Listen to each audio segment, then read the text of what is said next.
Hello dear audience, সবাইকে স্বাগতম আজকের ভিডিওতে।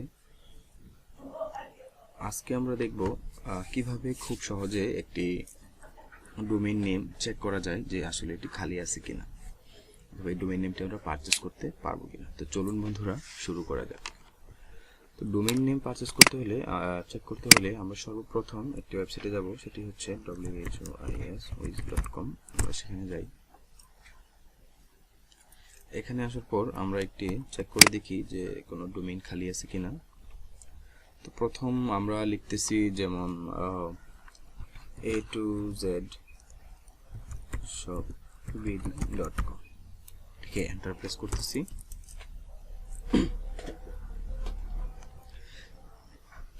এন্টার করার পর এই যে দেখুন এখানে চলে এসেছে যে এটি আনঅ্যাভেলেবল, তার মানে আমরা এই ডোমেইন নেমটিকে পারচেজ করতে পারবো না।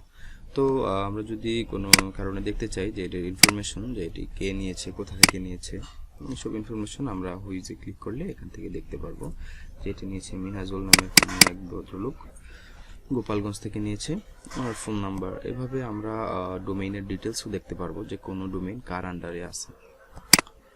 এছাড়াও আমরা একটি টেস্ট করে দেখি একটি ডোমেইন নেম যেটি হয়তো আমরা নিতে পারবো অথবা এটির রেট কত। সাপোজ আমরা এখানে দিচ্ছি আন্ডারস্কোর দিয়ে দিচ্ছি a2shop_vd.com। দেখি এই ডোমেইন নেমটি খালি আছে কিনা। যদিও হাইফেন একটি ভালো প্র্যাকটিস নয়, তো আমি জাস্ট দেখানোর সুবিধাতে দেখালাম। এই যে দেখুন এই a2z.shop-vd.com এই ডোমেইনটি খালি আছে এবং এটির রেট হচ্ছে $9.88। এটি অ্যাভেলেবল, গ্রিন এরিয়া এসেছে। তো আপনারা চাইলে এখান থেকে সিলেক্ট করে এই ডোমেইনটিকে পারচেজ করতে পারেন। দেখুন এটি সিলেক্টেড হয়ে গেছে। তো আমরা যদি চাই এটিকে কিনে নিতে, তো আমরা এটিকে কিনে নিতে পারি এখান থেকে। এই যে এখানে চেক আউট করে আমরা এটি কিনে নিতে পারি আমাদের কার্ডের যাবতীয় ইনফরমেশন দিয়ে। অথবা যদি আপনারা এখান থেকেও কিনতে না চান অথবা কোনো ডোমেইন কিনতে চান, তো আমাদের সাথে যোগাযোগ করতে পারেন। আমরা ডোমেইন সহ ওয়েবসাইটও তৈরি করে থাকি। আশা করি এই ভিডিওটি আপনাদের সকলের ভালো লেগেছে। ধন্যবাদ সবাইকে, ভালো থাকবেন।